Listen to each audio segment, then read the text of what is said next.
27 को मैं इस्तीफा दे दूंगा।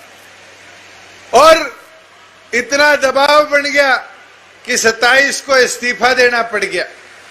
बुजुर्गों, युवा साथियों, इस्तीफा भी दिया तो विधानसभा में उससे पहले हमारे ऊपर ताने मारे, कहते हैं वो लोग हैं जिनने काले कानून बना दिए, जबकि वो खुद विधानसभा के सदस्य थे और विधानसभा में कोई कानून नहीं आया।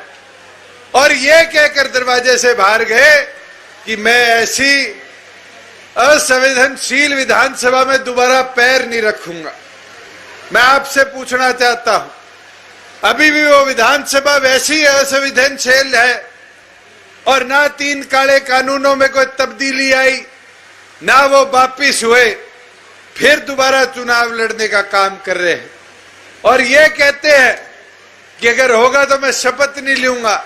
और तो और उनके साहबजादे वो तो इतना तक कह देते हैं कि भाई अगर जरूरत पड़ी और किसानों ने कहा तो हम दोबारा इस्तीफा देने का काम करेंगे। बुजुर्गों, युवा साथियों, इस्तीफा देना बड़ा आसान है, मगर जनता के बीच में रहकर जनता की सेवा करना बड़ा मुश्किल है। आप उठाकर भिवानी देख लो, डॉक्टर अजय सिंह चौटाला सांसद थे, आज जेल में क्यों है? क्योंकि 700 युवा साथियों को आज जेबीटी में भर्ती किया। आपके यहां उठाकर देखो, आज पानी की जो पीने के पानी की समस्या थी ना उसमें इजाफा हो पाए। आज जो सेम का इलाका है, पिछले 1.5 साल में तो हमने लगकर कोई व्यवस्था बनाई, नहीं तो 15 साल में कभी उसके लिए एक बार विधानसभा में बात नहीं करी।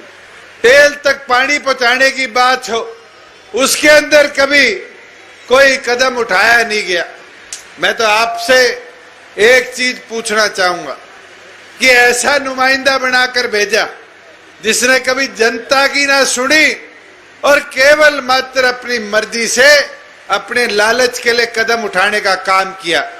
आज आपके पास एक ऐसा उम्मीदवार हमारी तरफ से है जो आपके बीच में भी रहेगा, आपसे मिलेगा जुलेगा। और भाई एक चीज इलाहाबाद की खास है, डांटेगा भी नहीं, शुद्ध आदमी है। मैं आपको इतना बोल सकता हूं, रात ने हाथ पकड़ लियो तो हट जा, भाग जा, वो कौन है, ये चीज आपको सुननी नहीं पड़ेगी। और आपके विकास के लिए मैं तो गोविंद जी से पहले कह दूं, ये मत सोचियो गोविंद जी चुनाव लड़े, ओ सोच लो कि चुनाव दुष्यंत लड़े, काम करानो मेरी जिम्मेवारी, सारे बीच में रहकर काम कराने की जिम्मेवारी कीगी मेरी है। मगर अब अगले 100 घंटे दिन रात एक कर काम करने की जिम्मेवारी कीगी, अब थारी है, थे दुष्यंत बन जाओ और एक एक वोट गोविंद जी के पक्ष में दिलाने को काम करो।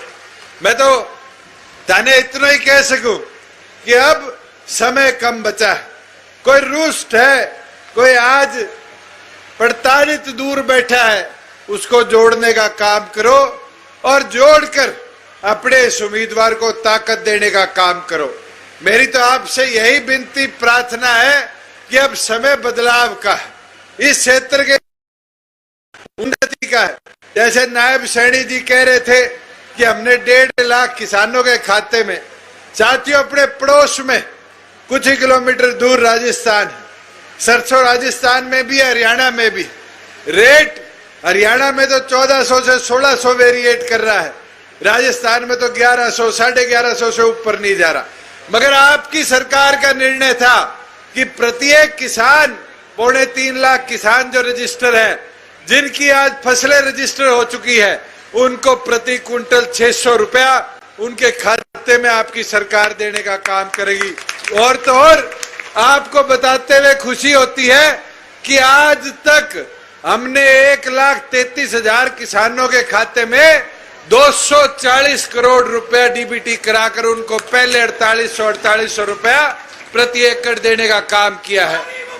और तो और साथियों, आज जीरी उठा लो, एमएसपी पे किसी एक मंडी में भी दिक्कत आ रही हो तो बताओ।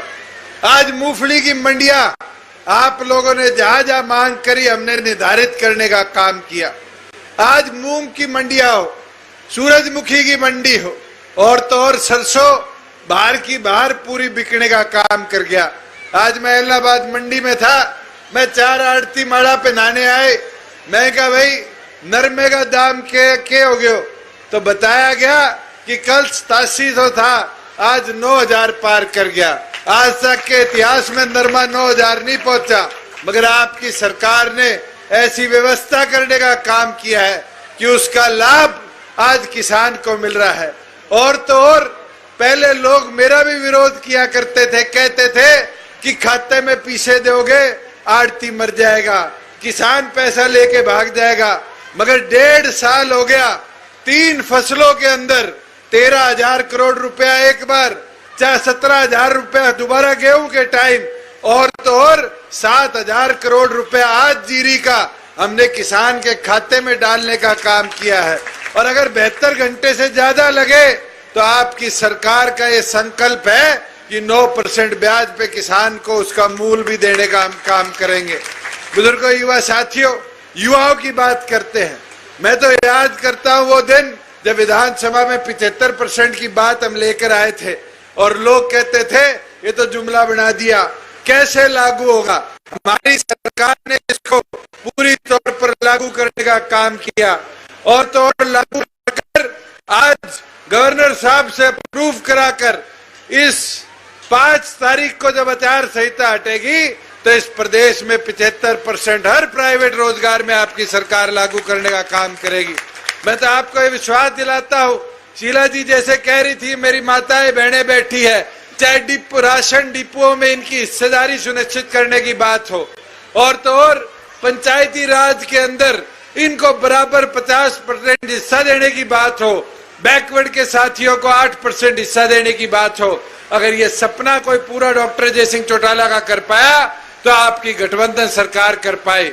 और इसलिए आपसे आग्रह करता हूं, विनती करता हूं कि अब मौका है, ये जो भय और डर इस हल्के के अंदर है इसको निकाल कर अपने हल्के के विकास के लिए एक वोट अपना आगामी 30 तारीख को कमल का बटन दबाकर गठबंधन के संयुक्त उम्मीदवार भाई गोविंद कांडा जी के पक्ष में डालने का काम करें।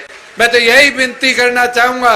और एक चीज, क्योंकि तरकावाली मेरा अपना गांव है, आप सबकी जिम्मेवारी है, एक बार हाथ उठा के बता दो, जिताओगे एक तरफा ही बारी तरकाली हूं, बता दो जोर हूं, गड़ो भी खाली कर लियो, कई दिन हो गया, जिताओगा, जिता दोगे।